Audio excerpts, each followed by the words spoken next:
அனைவருக்கும் ஆத்ம தளிர் சேனலின் அன்பான வணக்கங்கள். வாங்க இன்னைக்கு ஒரு அருமையான புதிர்கதை ஒன்று பார்க்கலாம். ஒரு ஊரில் ஒரு வைரக்கல் வியாபாரி இருந்தார். அவர்கிட்ட 8 வைரக்கற்கள் இருந்துச்சு. அந்த வைரக்கற்கள் 8மே ஒரே அளவில் ஒரே மாதிரியான பிரகாசமுடைய கற்களாக இருந்துச்சு.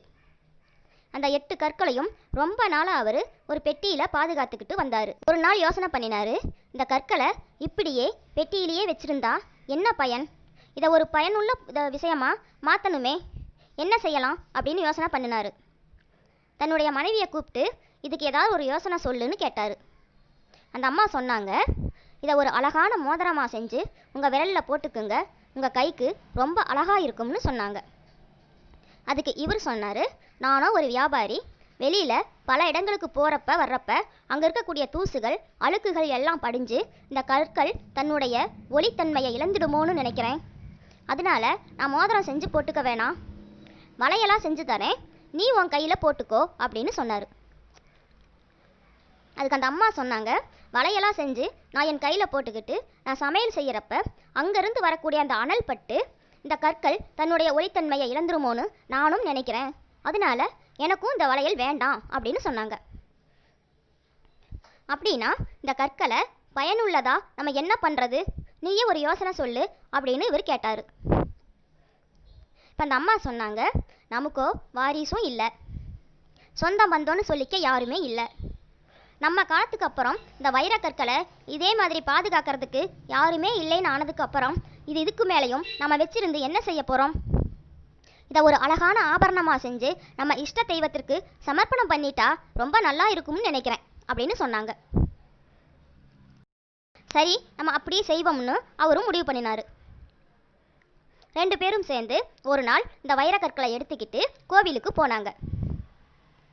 அங்கே அர்ச்சகரை சந்தித்து தாங்கள் வந்திருக்கக்கூடிய காரியத்தோட விஷயத்த சொன்னாங்க. இப்போ அர்ச்சகர் சொன்னார், கோவிலுக்கு இந்த மாதிரி ஏதாவது பொருள்கள் தன்னிடம் இருக்கிற பொருள்களை கொடுக்கணும்னு நினைக்கிறதே ரொம்ப பெரிய விஷயம். அதுவும் அபூர்வமான இப்படிப்பட்ட வைர கற்களை நீங்கள் கொடுக்கணும்னு நினைக்கிறீங்க, ரொம்ப ரொம்ப பெரிய விஷயம். ஆனால் யார் கொடுத்தாலும் கொடுக்குற பொருளை கடவுள் ஏற்றுக்கணும், அதுதான் ரொம்ப உயர்ந்த விஷயம் அப்படின்னு சொன்னார். அப்படின்னா இப்போ நாங்கள் கொடுக்கக்கூடிய இந்த பொருளை கடவுள் ஏற்றுக்கிட்டாரு அப்படிங்கிறத நாங்கள் எப்படி தெரிஞ்சுக்கிறதுன்னு இவங்க கேட்டாங்க.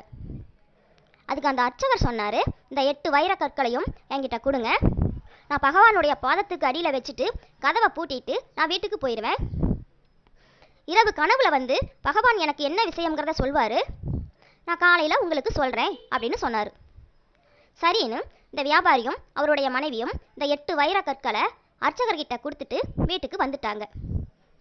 அர்ச்சகரும் அவர் சொன்ன மாதிரியே அந்த 8 வைர கற்களையும் பகவானுடைய பாதத்துக்கு அடியில் வச்சுட்டு வீட்டுக்கு போயிட்டாரு. அன்னைக்கு இரவு கனவுல காட்சி கொடுத்த பகவான் அர்ச்சகர்கிட்ட சொன்னார், என் பக்தன் கொண்டு வந்த 8 வைர கற்களும் பார்க்கறதுக்கு ஒரே மாதிரி இருந்தாலும் அதில் ஒரே கல் மட்டும் கொஞ்சம் எடை அதிகமாக இருக்கும். அந்த கல்லை கண்ணால் பார்த்து கண்டுபிடிக்க முடியாது, எடை போட்டு தான் கண்டுபிடிக்க முடியும். நான் ஒரு தராசை மூலஸ்தானத்தில் வச்சிருக்கிறேன். காலையில் என் பக்தன் வந்ததும் நீ அந்த தராசையும் இந்த 8 வைர கற்களையும் அவன்கிட்ட கொடு.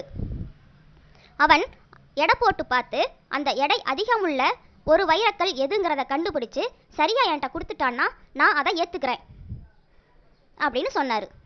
அர்ச்சகர் யோசிச்சாரு, எடை போட்டு பார்த்தா தெரியத்தானே போகுது, அதை என்ன சரியாக கண்டுபிடிச்சு கொடுக்கறது அப்படின்னு யோசிச்சாரு. இந்த யோசனையை பகவான் உணர்ந்துக்கிட்டாரு. மறுபடியும் சொன்னார், அங்கே ஒரு நிபந்தனை இருக்குது, என்னன்னா 2 தடவை மட்டும்தான் எடை போட்டு பார்க்கணும். 2 தடவைக்கு மேலே எடை போட்டு பார்க்க முயற்சி பண்ணுனா தராசும் வைரக்கற்களும் மறைஞ்சு போயிடும். 2 தடவையில் 8 வைரக்கற்களில் அந்த எடை அதிகமுள்ள வைரக்கல் எதுங்கிறத சரியாக எடை போட்டு பார்த்து என் பக்தன் எனக்கு கொடுத்தான்னா அந்த வைரக்கல்லில் செஞ்சு கொடுக்குற ஆபரணத்தை நான் ஏற்றுக்கிறேன் அப்படின்னு கடவுள் சொல்லிட்டு மறைஞ்சிட்டாரு. இப்போ அர்ச்சகர் கண் விழிச்சாரு. விடியற்காலை ஆயிடுச்சு. கதவை திறந்து பார்த்தாரு. கோவிலில் கருவறையில் ஒரு தராசு இருந்துச்சு. அர்ச்சகருக்கு ஒரே குழப்பம். இருப்பதோ 8 வைர கற்கள், 2 தடவை மட்டும்தான் எடை போடணும்னு கடவுள் சொல்லியிருக்கிறாரு, எப்படி சரியான அந்த கல்லை கண்டுபிடிக்கிறது அப்படின்னு நினச்சாரு. இப்போ பக்தரும் வந்தார். அந்த வைரக்கல் வியாபாரியும் அவங்களுடைய மனைவி தான் அவங்க வந்தாங்க. அர்ச்சகர் இந்த விஷயத்தை அவங்க கிட்ட சொன்னார். இப்போ வைரக்கல் வியாபாரி ரொம்ப சந்தோஷமா அந்த தட்டையும் வைரக்கல்லையும் கொடுங்க, நான் நிறுத்து அந்த அதிக எடையுடைய கல் எதுங்கிறத கண்டுபிடிச்சு கொடுக்குறேன் அப்படின்னு சொன்னார். அர்ச்சகரும் தராசு தட்டையும் வைரக்கற்களையும் எடுத்து கொண்டாந்து வியாபாரிகிட்ட கொடுத்தாரு.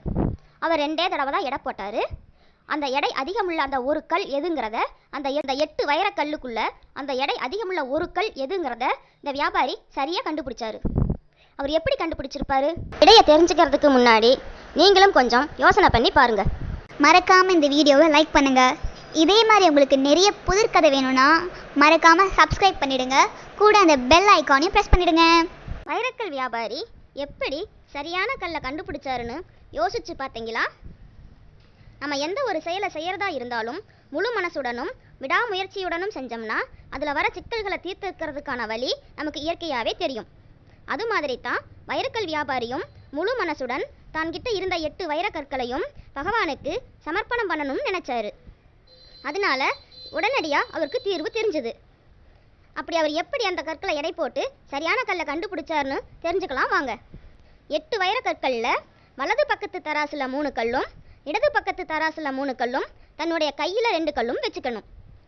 இப்போ தட்டு சமமாக இருந்துச்சுன்னா நம்ம கையில் இருக்கிற 2 கல்லில் ஏதோ ஒன்று தான் எடை அதிகமுள்ள கல்லாக இருக்கும். அதை 2வது தடவையாக தனித்தனியாக எடை போட்டு சரியான கல்லை தெரிஞ்சுக்கலாம்.